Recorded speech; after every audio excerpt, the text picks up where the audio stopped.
Alam niya ang agwat sa kanilang kapangyarihan na walang paraan na manalo sila laban sa Tiger King. Ito ang nangyayari sa mahihinang lahi. Nakatadhana bang katayin ang mga mahihinang lahi? Hindi lang siya ang nalulungkot. Nalungkot si Thies na makitang pinapatay ang magagandang nilalang. At labis siyang nalungkot nang makita niya si Shena na sinusubukang tumakas mula sa Tiger King. Kaya naman, nagpasya siyang protektahan si Shena para maging laruan niya ito sa hinaharap. Pagkaraan ng ilang sandali ng pagkatay sa mga Fox, kinulong ni Tiger King si Shena. Si Shena ang utak sa likod ng insidenteng hiram na balahibo. Kaya kinailangan niyang mamatay. Nang walang pag-aalinlangan pa, pinakawalan ni Tiger King ang pinakamalalang atake na alam niya kay Shena. Nang maramdaman ang kanyang nalalapit na kamatayan, ipinikit ni Shena ang kanyang mga mata sa kawalan ng pag-asa at kinulong sa sarili. Nanginginig. Ay, hindi. Tapos na ang lahat. Sa takdang oras, isa pang puwersa ang umabot sa kanya. Lumutang ang kanyang katawan at nakaiwas sa atake ni Tiger King. Parehong nagulat sina Shena at Tiger King. Pagkaraan ng ilang sandali, napagtanto nilang si Thies ang nagligtas kay Shena. Nang makita ni Shena si Thies, muling nag-alab ang apoy ng pag-asa na namatay sa kanya. Noong naninirahan pa ang mga Red Fox sa Primeval Forest, narinig niya na si Thies ay isang pervert at may harem. Kaya, napagtanto niya na maaari siyang humingi ng proteksyon mula kay Thies sa pamamagitan ng paggamit ng kanyang magandang hitsura upang akitin siya. Nang ibinaon niya ang sarili sa mga bisig ni Thies, nanginginig siya. Salamat, sir. Salamat sa pagligtas mo sa akin. Ako, hindi ko alam kung paano kita babayaran.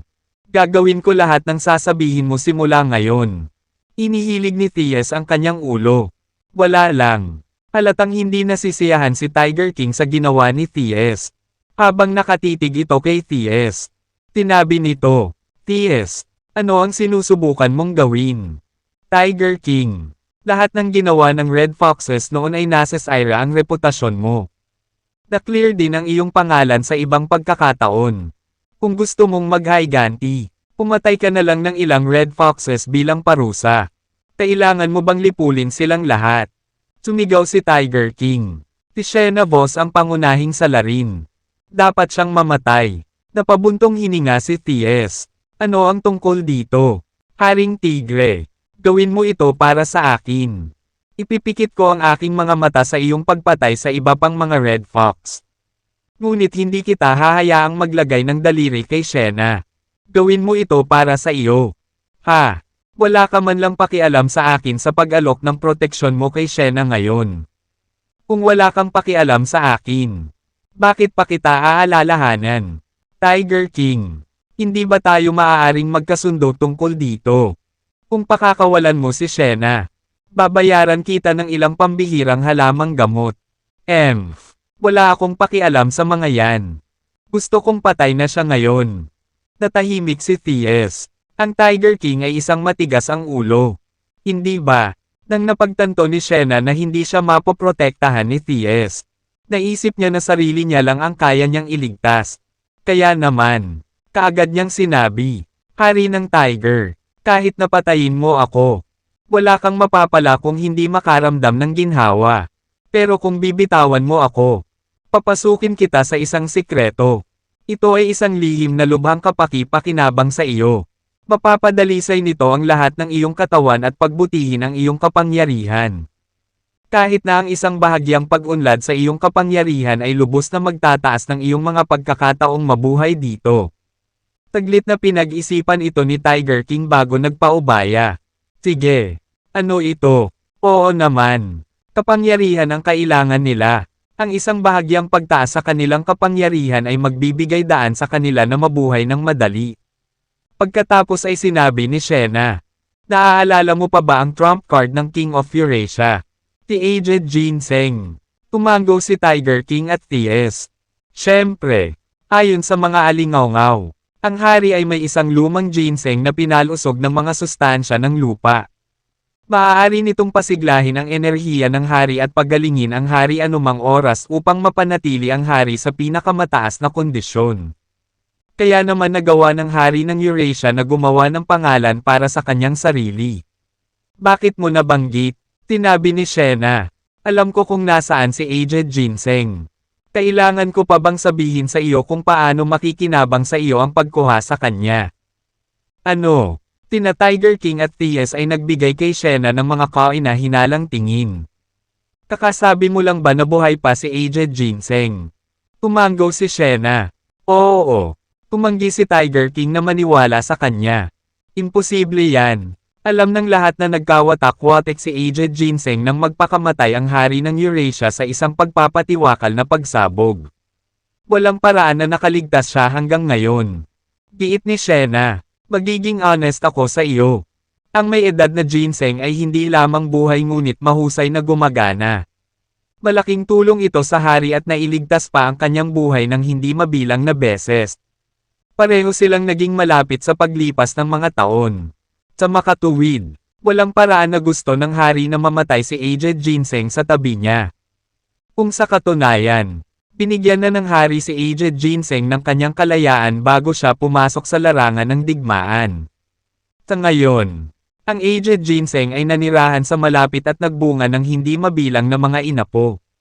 Totoo ba talaga, na natiling may pag-aalinlangan sina Tiger King at T.S.? Sagot ni Shena. Of course, it is. Bakit ako magsisinungaling sa iyo? Tinigilan ni Tiger King ang pananabik sa loob niya nang sumagot siya. Fine. Dahil matutulungan mo kaming mahanap siya. I will spare Red Foxes this one time. Mabilis na idinagdag ni Shena. Nga pala, Tiger King. Kailangan muna kitang bigyan ng babala. Ang may edad na Ginseng ay kinuha ng ilang hindi kilalang lalaki. Ang natitira na lang sa kanyang hideout ay isang grupo ng mga Ginseng dolls. Gayunpaman, hindi na kailangang mag-alala. Ang mga ito ay kapaki-pakinabang sa iyo tulad ng Aged Ginseng mismo. Binigyan ni T.S. at Tiger King si Shena ng mausisa na tingin. Tinabi mo bang kinuha ng grupo ng mga lalaki si Aged Ginseng? Ilan sila doon? Tinawag ni Shena si Kalina sa kanyang tabi at itinuro. Kalina, nakita mo mismo kung paano kinuha ang Aged Ginseng. Pakisabi kay Tiger King kung ano ang nakita mo. Ipinagpatuloy ni Kalina na ikwento ang bawat detalye sa Tiger King. Ang kanyang paglalarawan ay ikinagalit ng Tiger King at T.S. The Asterisk Man 8, si Dexter at ang mga tauhan niya. Hindi ko inaasahan na matatalo nila tayo. Ang nagulat na si Shena ay nagtanong. Lord Tiger King, Lord T.S., kilala mo ba ang mga nanghihimasok? Sumagot si Tiger King sa malamig na tono. Kaaway natin sila. Wala tayong oras para mawala. Dalhin kami kaagad sa mga Ginseng dolls na iyon. Kung makikita nila ang banal na sandata sa unahan natin. Tapos na tayo. Kahit na walang ideya si Shena kung ano ang sinasabi ng Tiger King. Tumanggo siya bilang pagsang-ayon at dinala ang mga ito sa Ginseng dolls na iyon. Bago umalis, tinabi niya, Panginoong Hari ng Tigre, Panginoong T.S., gusto ko ng ilan pa sa aking mga kasama na sumama sa amin sa aming paglalakbay. Ang topography kung saan nananatili si Aged Ginseng ay medyo komplikado. Kaya kakailanganin ko ang kanilang tulong upang mahanap ito. Walang pasensya na tumahol si Tiger King. Ikaw ay kaya nakakainis. Sige, ipunin mo ang mga kasama mo. At umalis na tayo. Sige. Mabilis na pinili ni Shena sa kanyang entourage ang mga pinaka-sexy, pinakamaganda, at kakaunting bihis na mga fox. Malinaw sa kanya na ang kanyang kaligtasan sa araw na iyon ay nakasalalay sa pagkamit ng pabor ni T.S. Kung hindi, malamang na ang Tiger King ay tatalikod sa kanya at sa kanyang mga tao kapag nahanap na niya ang mga Ginseng dolls na iyon. Isa pa, alam niyang ang tanging paraan para mapanagan si T.S. ay ang akitin siya.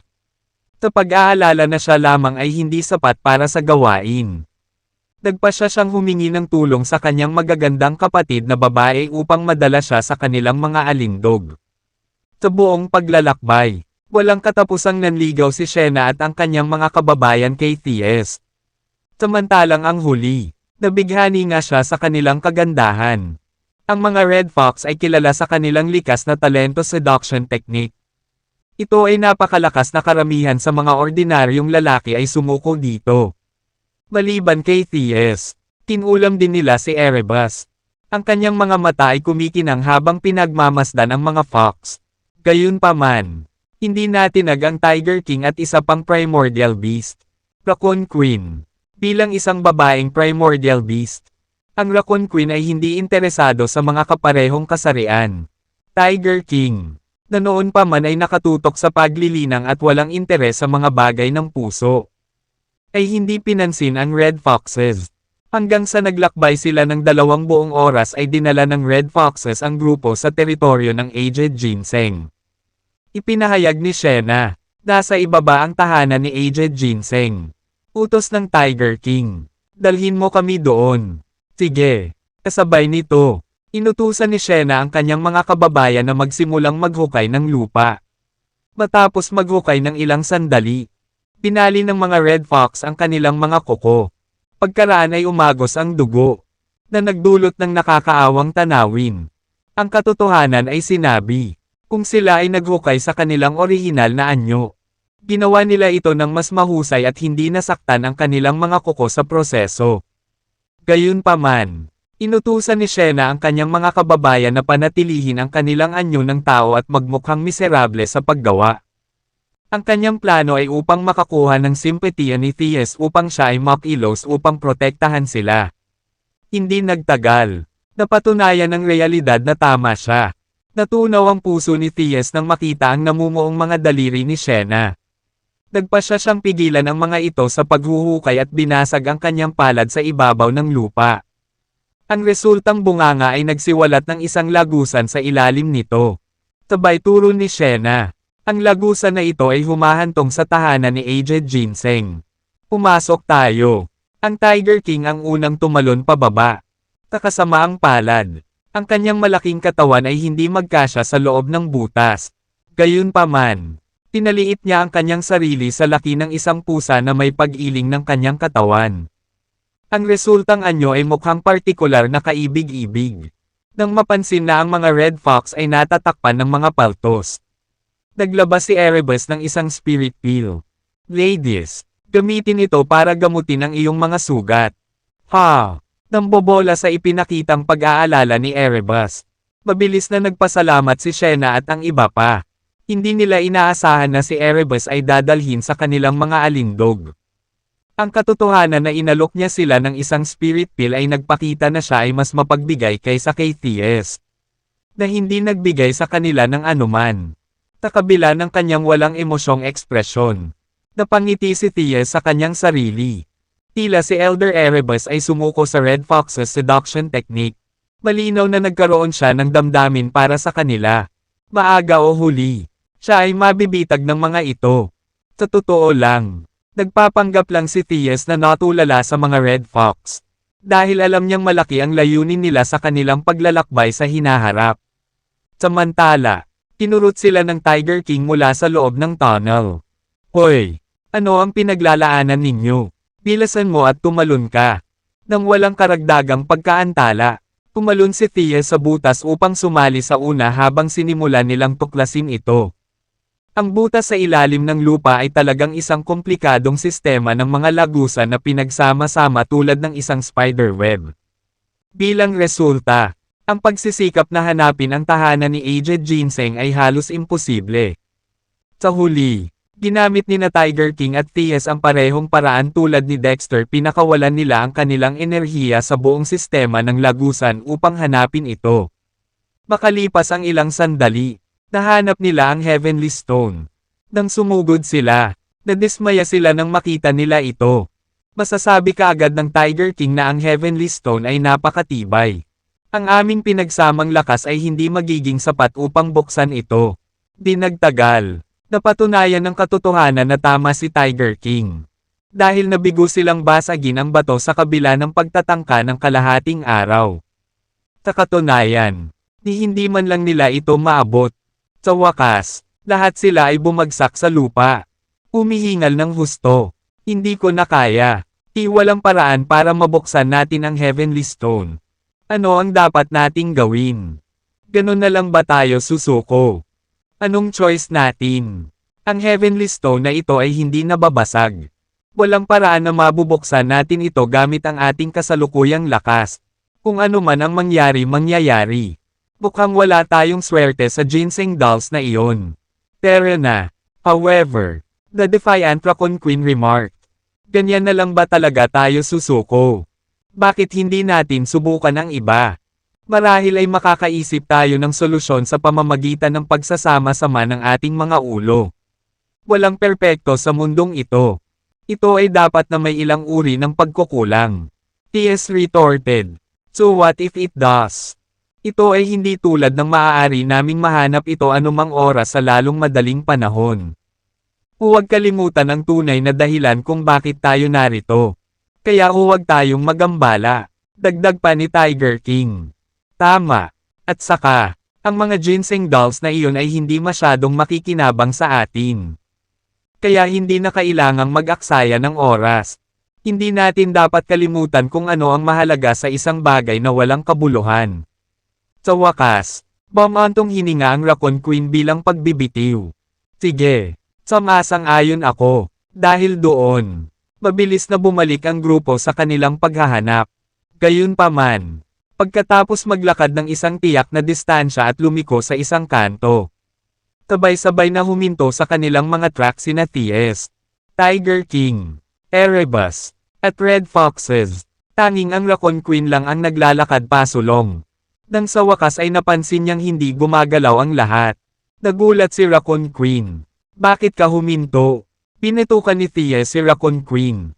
Tumahimik ka at huwag kang maingay. Tambangan tayo dito. Mabilis na naisip niya kung ano ang balak ni T.S. Aakitin nila ang mga ginseng dolls na iyon sa pamamagitan ng pagpapanggap na umalis. Mukhang lahat maliban sa akin ay nakapag-isip ng ideyang iyon. Hindi ito naging isang sorpresa. Dahil ang mga raccoon ay hindi kailanman maliwanag sa simula. Sa kabila ng paggamit ng Sun and Moon class, ang katalinuhan ng Raccoon Queen ay walang nakitang anumang improvement. Di nagtagal, napatunayang epektibo ang taktika. Pagkaraan lamang ng ilang sandali, isang maliit na puwang ang bumukas sa loob ng Heavenly Stone. Isang maputi at mukhang malambot na ulo ang sumilip mula rito upang tingnan ang paligid. Pagkatapos lamang nitong matukoy na walang palatandaan ng panganib na ito ay tumalon sa pamamagitan ng bitik at nagbigay ng mahabang kahabaan sa likod. Makinis at maputi ang katawan ng ginseng doll na iyon. Napakaganda nitong tingnan sa mga katanji, tanging katangian nito na ang sinumang makakakita nito ay makaramdam ng pananabik na kurutin ang mga pisngi nito. Gayunpaman, sa mga mata ng Tiger King at ng kanyang mga kasama, ito ay hindi hihigit sa isang masarap na suplemento. Kaya, nagpatuloy sila sa paghihintay. Umaasa na makaakit ng mas maraming ginseng dolls. Samantala, ang unang ginseng doll na lumitaw ay sumigaw. Guys, lumabas at magpahangin. Wala na ang mga kalaban. Ligtas na tayong lahat ngayon. Nagsimulang umalangaw-ngaw ang mga boses ng bata mula sa lamat. Bumalik ka rito, Panex. Delikado sa labas. Tama iyan.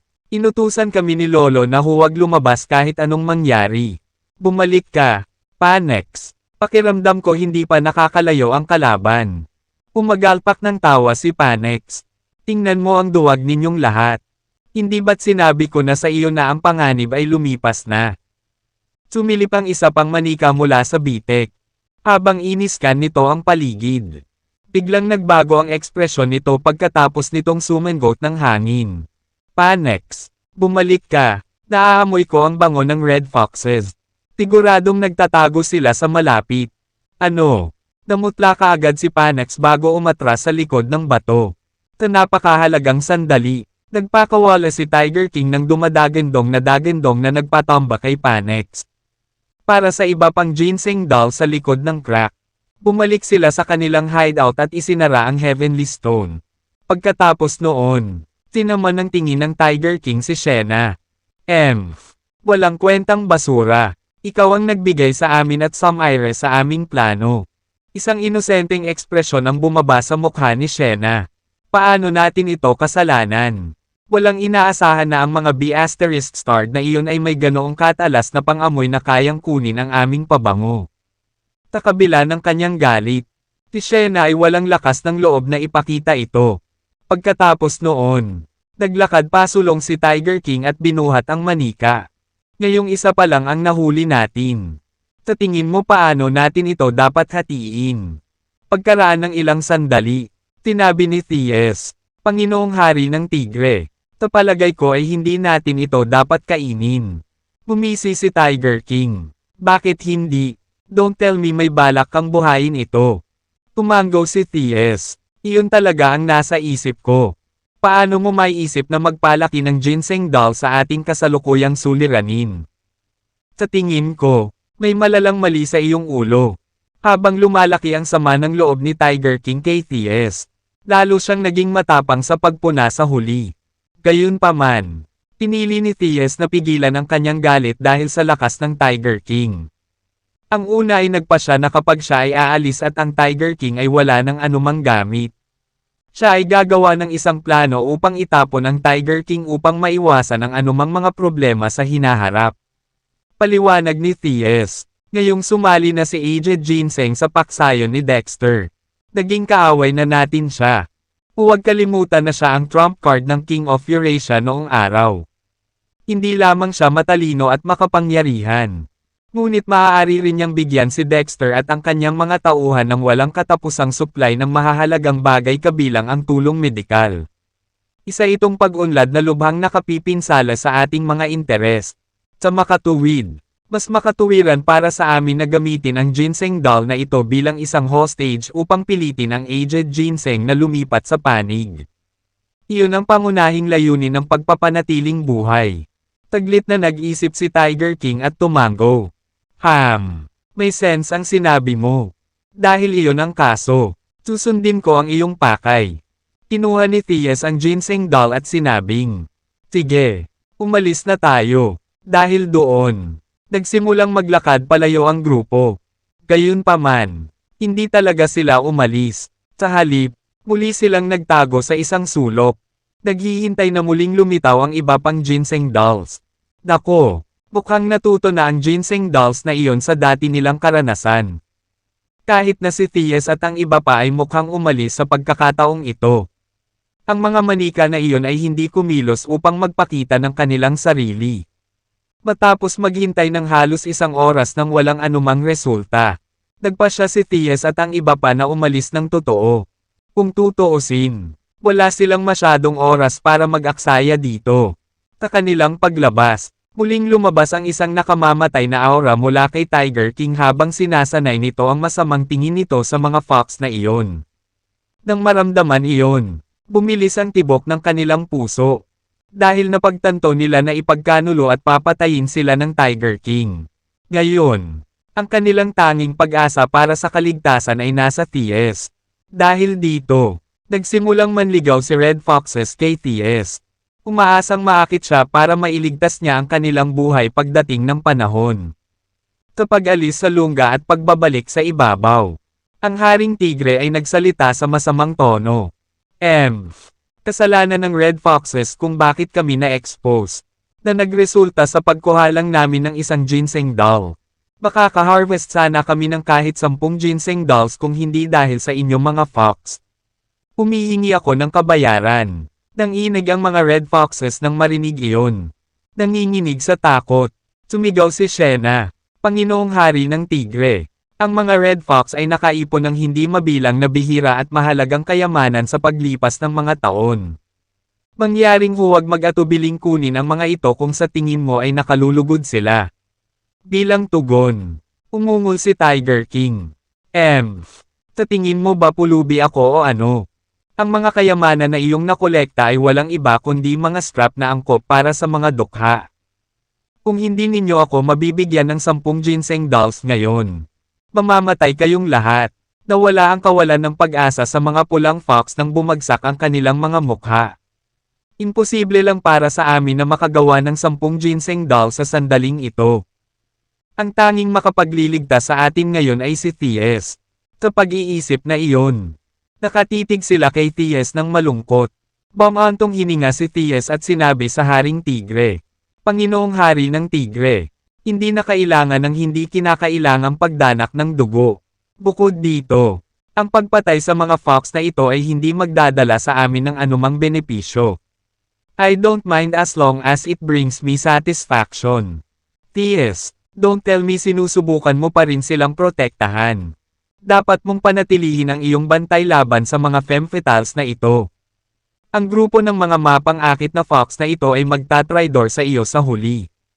Ang sagot ni Tiger King. Dito, tinabi ni T.S., Panginoong Hari ng Tigre, mangyaring iwasan ang pagsasabi ng ganoong kalokohan. Naniniwala lang ako na ang pagpapanatiling buhay ng mga red fox na ito ay maaaring maging kapaki-pakinabang sa hinaharap. Anong klaseng benepisyo ang sinasabi mo? Gumawa ng mas detalyado, kung makapagbibigay ka ng valid na dahilan. Ililibre ko sila, sabi ni Tiger King.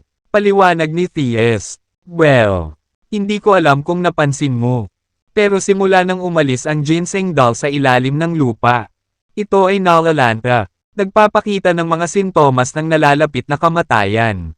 Ang isang patay na ginseng doll ay walang halaga at hindi magagamit para pagbabantaan si aged ginseng. Kaya naman, kailangan natin ng isang taong mag-aalaga ng mabuti sa ginseng doll na ito at siguraduhing mananatili itong buhay. At least hanggang sa muli natin itong pagsama-samahin sa aged ginseng. Dagdag pa niya, ikaw o ako ay hindi makapaglaan ng lakas para pangalagaan itong ginseng doll.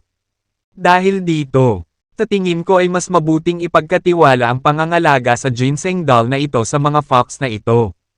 Tumango si Shena. Tama, Lord Tiger King. Siguradong makakatulong kami sa pag-aalaga sa ginseng doll na ito para sa iyo.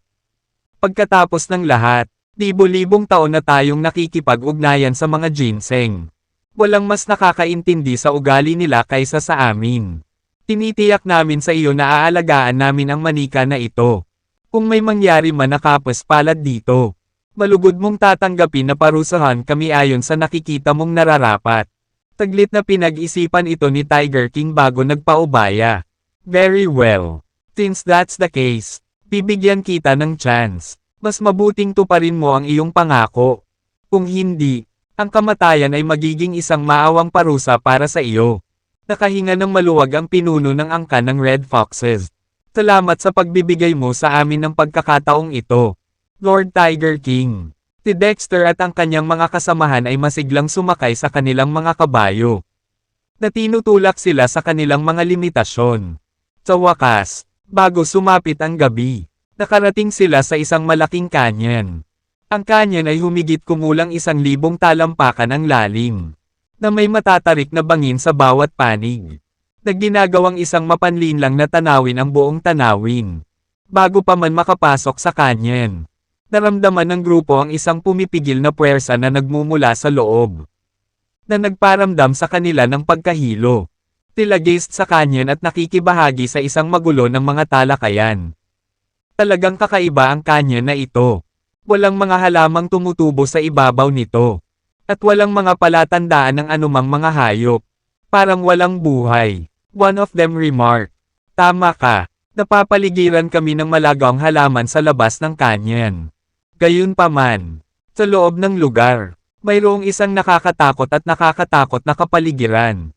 There must be something wrong. Pagsang-ayon ng isa pang tao. Kung ganoon, ikot natin. Mas mainam na iwasan ang hindi kinakailangang gulo. Mungkahi ng isang tao. Napabuntong hininga si Pietro at sinabing, lahat, ito ang tanging landas na patungo sa sinaunang larangan ng digmaan. Dapat tayong dumaan sa kanya na ito.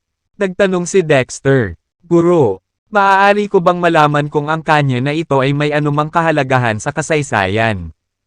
Parang ito ay higit pa sa isang ordinaryong bangin. Isang malalim na buntong hininga ang pinakawalan ni Pietro at sumagot.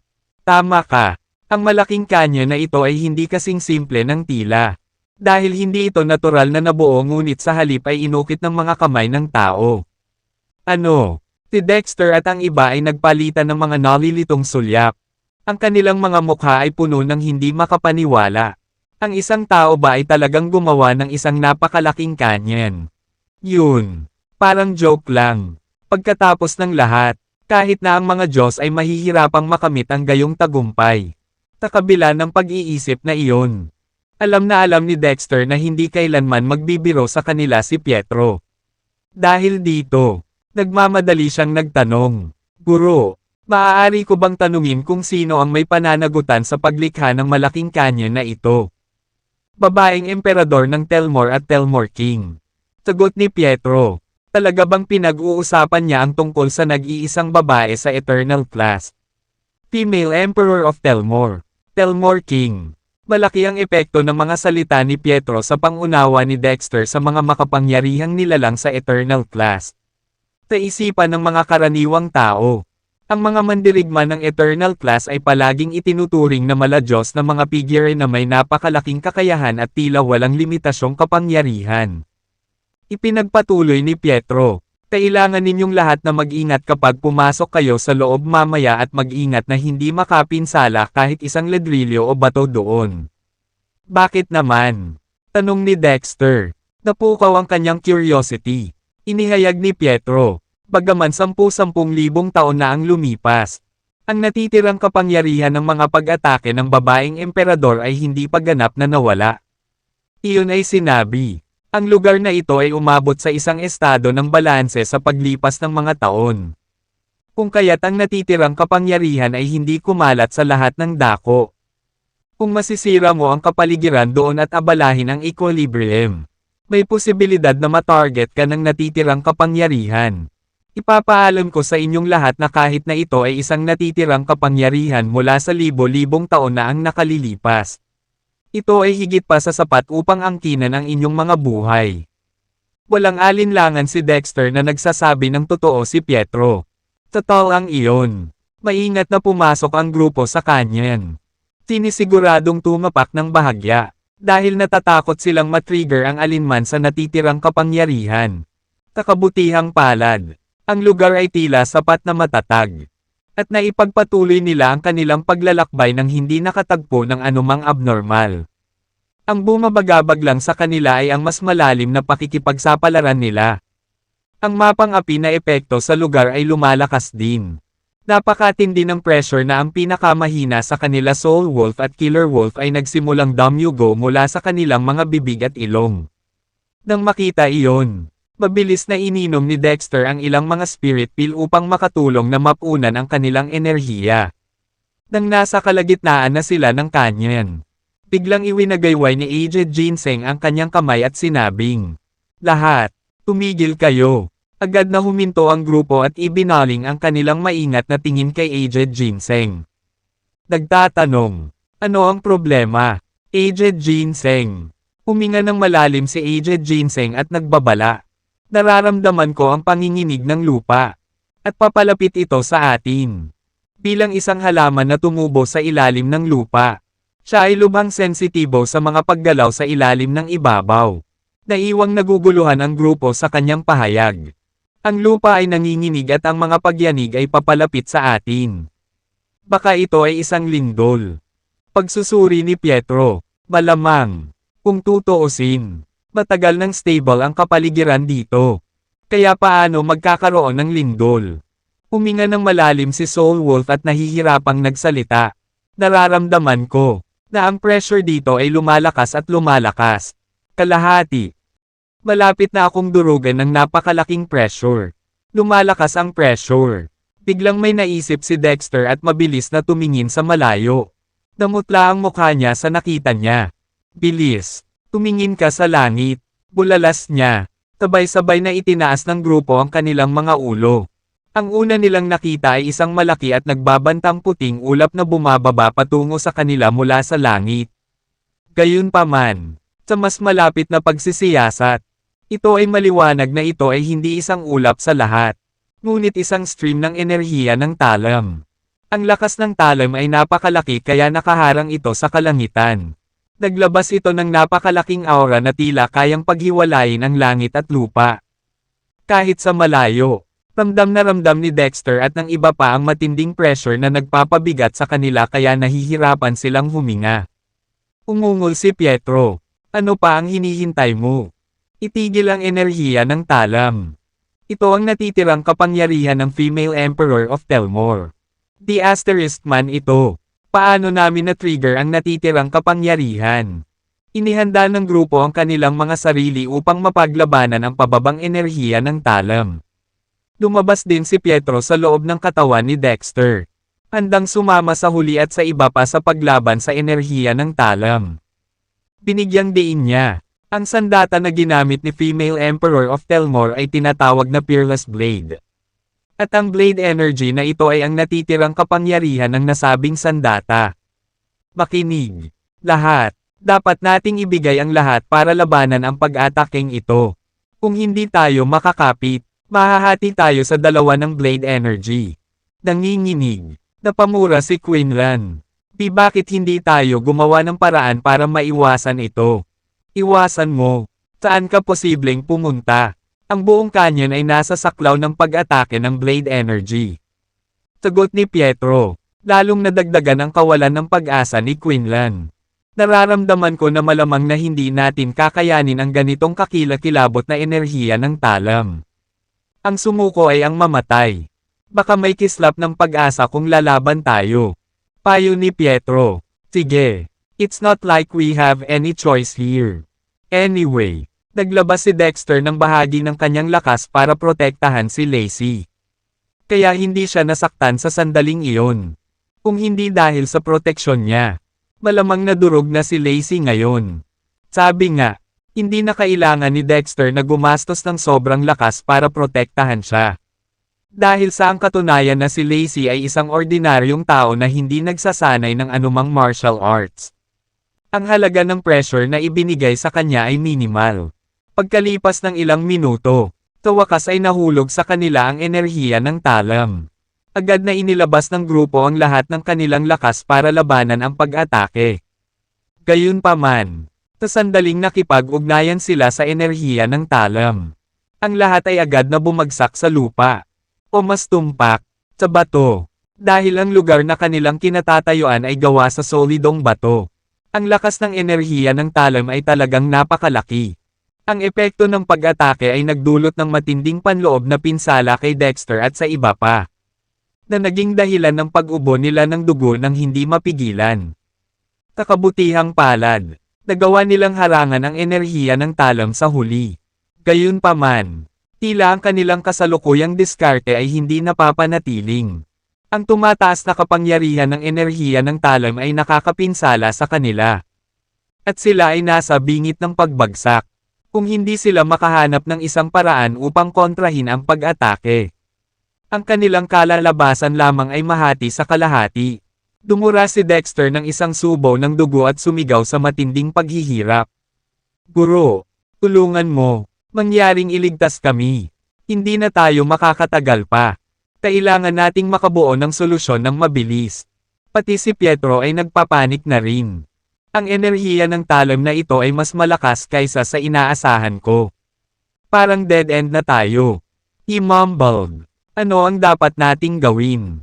Ano ang dapat nating gawin? Aha! Mayroon akong magandang ideya. Bilasan mo at isubo mo yan. Umungol si Dexter. Ang kanyang mukha ay nabaluktot sa mga nakaumbok na ugat. Tinabi ni Pietro, ngayon ang perpektong oras para muling buuin ang ugat ng dragon. Maaari mong gamitin ang lakas ng enerhiya ng talam upang muling buuin ito. Sa ganitong paraan, hindi lang natin maneutralize ang puwersa ng enerhiya ng blade. Ngunit gagawin din nitong mas malakas ang iyong ugat ng dragon. Ngayon, ipinahayag ni Dexter ang kanyang pag-aalala. Nag-aalala ako na hindi ako makapag-focus sa pag-forging ng Dragon Vein habang kinakaharap ang enerhiya ng talam. Bilang tugon, tinabi ni Pietro, ang pag-forging ng Dragon Vein ay nangangailangan ng kumpletong pagtuon. Hayaan si Quinlan at ang iba pa na pigilan ang lakas ng talam sa ngayon. Habang ikaw at ako ay pumasok sa puwersa ng enerhiya ng talam. Ha! Napatulala si Quinlan nang marinig iyon. Walang paraan para kumapit ako. Madudurog ako nang wala sa oras. Napabulala si Pietro. Dapat kang kumapit. Kailangan mong magtiyaga. Kahit na ang ibig sabihin nito ay ibigay ang lahat ng mayroon ka. Ayaw mo bang mabuhay? Dagdag pa niya. Ito na ang huling pagkakataon natin para mabuhay. Kung hindi mo gustong subukan ito, Maaari mo ring patayin ang iyong sarili ngayon at iligtas ang iyong sarili mula sa karagdagang paghihirap. Tinagat ni Quinlan ang kanyang mga ngipin. Lahat tama. Bilang kauna-unahang tao na tumuntong sa Thias Island. Dadalhin ko ang bigat ng Blade Energy na ito kahit na ang buhay ko ay kabayaran nito. Dexter, subukan mong magmadali. Naririnig mo. Dexter uttered. Huwag kang mag-alala. Alam ko ang aking ginagawa. Tinabi ni Quinlan. Siya nga pala. Dexter, sabihin mo sa King of Dragons sa loob mo na lumabas at tulungan kaming labanan din ang lakas ng talam. Nagmura ang hari ng mga dragon. Baliga. Kakatapos ko lang ayusin ang katawan ko ng hirap na hirap. At ang lakas ko ay naka-recover lang ng maliit na bahagi. Kung lalabas ako ngayon, inaakala kong babalik ako sa aking orihinal na estado. Mapuputol sa kalahati. O mawalan ng buhay. Ayokong maranasan ulit ang paghihirap na iyon. Walang pag-aalinlangan na pinalayas ni Dexter ang King of Dragons sa kanyang katawan. Hari ng mga dragon. Lahat tayo ay nasa iisang bangka ngayon. Kung hindi ka mag-ambag, baka mamatay tayong lahat. Walang sino man sa atin ang kayang makipagsapalaran ngayon. Naiintindihan mo ba? Bamantong hininga ang King of Dragons. Ikaw ay isang grupo ng mga mahina. Sa huli, kailangan ko pa ring gawin ang pinakamahirap kapag ito ay mahalaga. Ayos lang. Ipapakita ko sa iyo ang aking mga kakayahan ngayon. Kahit na ako ay malubhang nasugatan. Ako ay isang pag-iral na hindi mo maaabot. Tingilin. Kasabay nito, inilunsad ng King of Dragons ang sarili sa langit upang labanan ang enerhiya ng talam sa katawan nito. Lumipad ang mga sparks nang tumama ang enerhiya ng talam sa kaliskis ng katawan ng King of Dragons. Nabuo ang mga bitek, na naging dahilan upang patuloy na umungal ang hari ng mga dragon sa matinding paghihirap. Gayunpaman, ang mga kaliskis ay hindi nabasag. Kaagad, naramdaman ni Dexter at ng iba pa ang matinding pressure na natanggal sa kanila. Ang King of Dragons ay tumyupad sa reputasyon nito. Ang taga-tubig, si Pietro, ay sumigaw. Ngayon na ang oras. Dexter, papasok na ako sa katawan mo para tulungan kang gumawa ng Dragon Vein. Masakit ang proseso, ngunit kailangan mong manatili doon. Dexter nodded. Understood. I appreciate your help, Master. All right. The waterman turned into a stream of water and went into Dexter's body. At the same time, he communicated with Dexter telepathically. Brat, if my main body hasn't died yet, and you happen to encounter him, let him know his spiritual sense didn't embarrass him. Haha.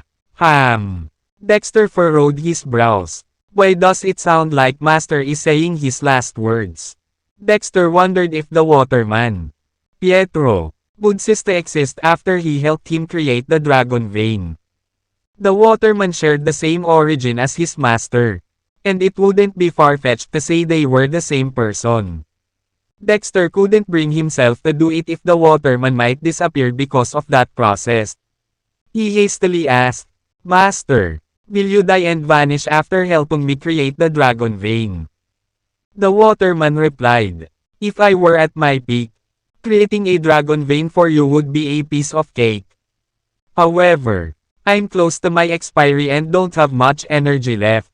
To reconstruct a Dragon Vein for you with this fragile body of mine is already my limit. Dexter hurriedly said, Master, in this case, I don't want you to help me reconstruct a Dragon Vein anymore. There are countless opportunities here. So there must be a chance for me to create the Dragon Vein. We don't need to sacrifice you to accomplish it at the moment. The waterman smiled.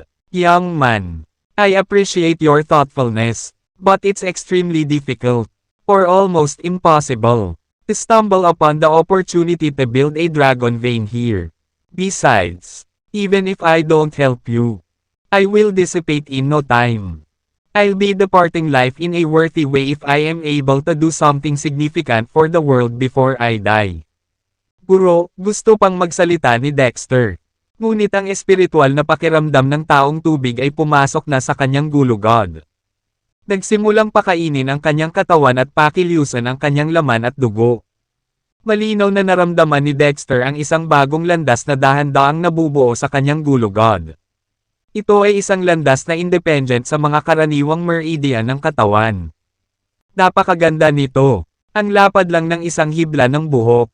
Gayunpaman, ang strand of hair na iyon ay parang isang napakalalim na black hole na masiglang kumakain ng kapangyarihan at laman sa loob ni Dexter. Na tila nagbabantang sisipsipin siya ng buo. Hindi maipaliwanag na sakit ang dumaan sa kanya. Labis na paghihirap na halos mawala na siya ng malay. Sa sandaling iyon, likas niyang nais na gamitin ang enerhiya ng talam upang punan ang parang buhok na parang napakalalim na hukay. Tinagat ni Dexter ang kanyang mga ngipin at ginawa ang lahat para buksan ang Dragon Vein Black Hole habang tinutukan ang Blade Energy. Bush! Sa sandaling ang Dragon Vein Black Hole ay nakipag-ugnayan sa enerhiya ng talam. Ang itim na butas ay agad na napuno at tila nasa bingit na ng pagsabog. Agad na isinara ni Dexter ang black hole. Pagkatapos, nanag sa kanya ang isa pang alon ng mas matinding sakit. Habang nilalamon niya ang sliver ng Blade Energy na iyon. Malinaw na naramdaman ni Dexter ang paglaki ng Dragon Vein Black Hole. Ngunit mas makapal pa rin ito ng bahagya kaysa sa isang hibla ng buhok. Ito ay hindi sapat. Ito ay malayo sa sapat. Nagtakip ng ngipin si Dexter at muling binuksan ang Dragon Vein Black Hole para maabsorb ang Blade Energy. Bush! Katulad nito, sa sandaling nakipag-ugnayan ang Dragon Vein Black Hole sa enerhiya ng talam. Agad itong napuno. Agad na isinara ni Dexter ang Dragon Vein Black Close. Tapos, nahimiti siya on the spot. Ang sakit ay talagang hindi kakayanin. Dahilan upang hilingin niyang patay na siya. Makalipas ang ilang oras, natauhan si Dexter. Halos instinctively, inarap niya ang Blade Energy. Bush! Muling nag-blackout si Dexter ngunit hindi nagtagal ay nagising at muling hinamon ang Blade Energy. Hindi alintana kung gaano pahirap ang proseso. Kinailangan ni Dexter na magtiyaga. Kapag sumuko ako, mamamatay ang babaeng mahal ko. Kung susuko ako, mamamatay ang mga kasama at kaibigan ko. Kung aaminin ko ang pagkatalo, maaaring maubos ang sangkatauhan.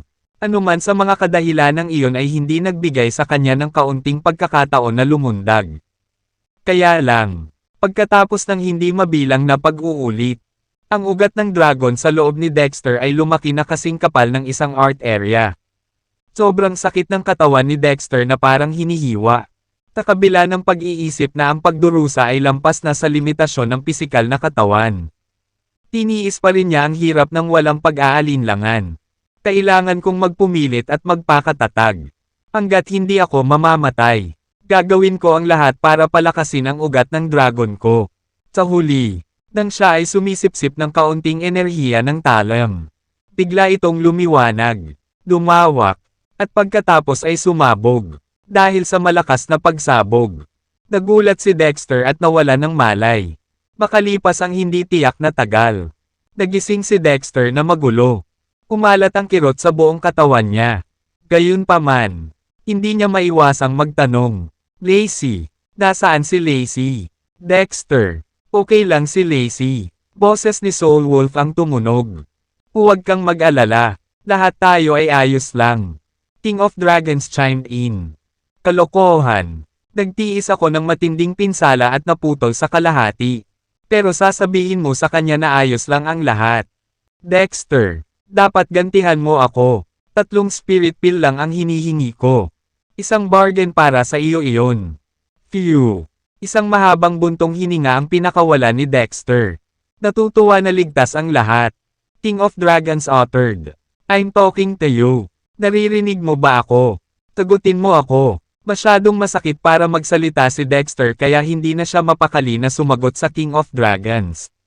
Pagkatapos lamang na ayusin ang kanyang panloob na enerhiya ay halos hindi na niya maimulat ang kanyang mga mata.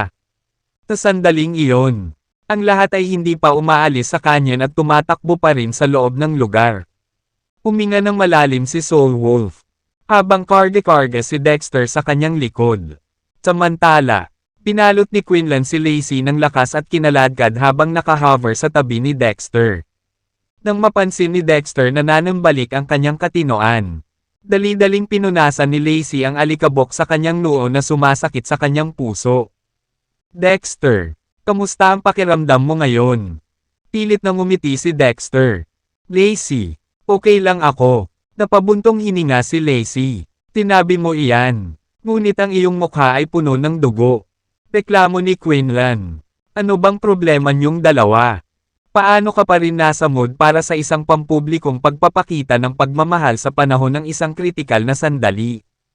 Bilasan mo at tumakbo. Kung hindi tayo makakatakas, lahat tayo ay mamamatay kapag ang susunod na alon ng Blade Energy ay tumama. Ngumiti si Dexter at tumahimik. Ipinikit niya ang kanyang mga mata upang maramdaman ang estado ng kanyang ugat ng dragon. Kasing kapal na ito ng daluyan ng dugo at naglalaman ng walang katapusang kapangyarihan. Kung gaano kabigat ang kapangyarihang iyon. Hindi matiyak ni Dexter. Ang alam lang niya ay napakalakas nito. Pakiramdam niya ay ilang dosenang beses na siya. Marahil daan-daan o kahit libo-libong beses na mas malakas kaysa bago niya nabuo ang ugat ng dragon. Ito ba ang pagkakaiba ng lakas sa pagitan ng Sun and Moon class at Celestial class? Ang Dragon Vein ay katumbas ng Spirit Pill ni Dexter. Gamit ang tableta, siya ay itinuturing na isang Sun and Moon class warrior. Sa sandaling iyon, napansin ni Dexter na si Osaday ay gumagawa ng koneksyon sa Dragon Vein na may mga daluyan ng dugo. Nagmamadali siyang nagtanong, Osaday, anong ginagawa mo? Sumagot si Osaday. Nagtatatag ako ng direktang koneksyon ng enerhiya sa ugat ng dragon. Sa ganitong paraan, maaari akong direktang kumuha ng kapangyarihan mula sa Dragon Vein at mapakinabangan ang paggamit ng kapangyarihan nito. Tumango si Dexter. Sige. Matapos ang isang oras na sprinting. Sa wakas ay nakaalis na sila sa canyon. Maaaring isipin ng isang tao ang malaking distansya na kanilang natakpan dahil kahit isang grupo ng mga mahuhusay na mandirigma na tulad nila ay kailangang tumakbo ng napakabilis ng isang oras upang makalabas sa malawak na canyon na iyon. Ang lakas ng hampas ng espada na ginawa ng babaeng emperador ng Telmore noong nakaraan ay hindi maisip ng bawat miyembro ng partido. Napakahina ng katawan ni Dexter. Wala nang lakas para tumayo man lang matapos ilabas ng Soul Wolf mula sa canyon. Kinuha ng matandang ginseng ang mahinang kalagayan ni Dexter at nagmuni-muni muna bago inalis ang isang buhok sa kanyang binti. Dito, ang buhok ko sa paa ay makakatulong sa iyo na mabawi ang iyong tibay ng mabilis. Ubusin mo, pagtingin sa luma, lanta, at kulot na buhok sa binti. Medyo naduduwal si Dexter. Hindi niya napigil ang kainin iyon. Napangiti ng mahina si Quinlan at nangungumbinsi. Lunukan mo na lang. Kahit na ang lupa sa aged ginseng ay isang top-notch source ng nutrients.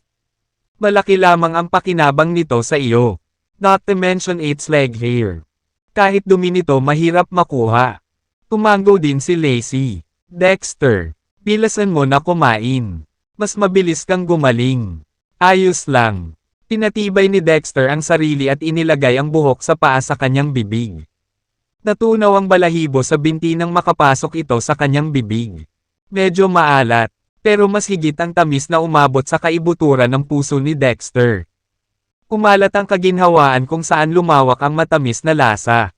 Maging ang kanyang lakas ay unti-unting bumalik. Wala pang 3 minuto matapos ubusin ang buhok sa binti. Lumakas ang sigla ni Dexter at muling makatayo. Siya ay namangha. Hindi ka panipaniwala. Ito ay tunay na mapaghimala. Hindi pa ako nakakita ng espiritual na gamot na may ganoong bisa. Si Soul Wolf ay parehong namangha. Ang isang solong leg hair mula dito ay may napakagandang epekto. Kung kakainin natin ang buong ginseng. First. Pinandilatan ng matandang ginseng ang Soul Wolf. Bakit hindi mo subukan? Tignan natin kung sino ang nauwi sa pagkain. Ang iyong malaking kalansay ay magiging mahusay na pataba para sa aking mga inapo.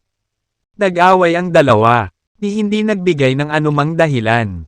Tumayo si Dexter at sinabing, tama na, tumigil sa pagbubuga ng walang kaparerekon.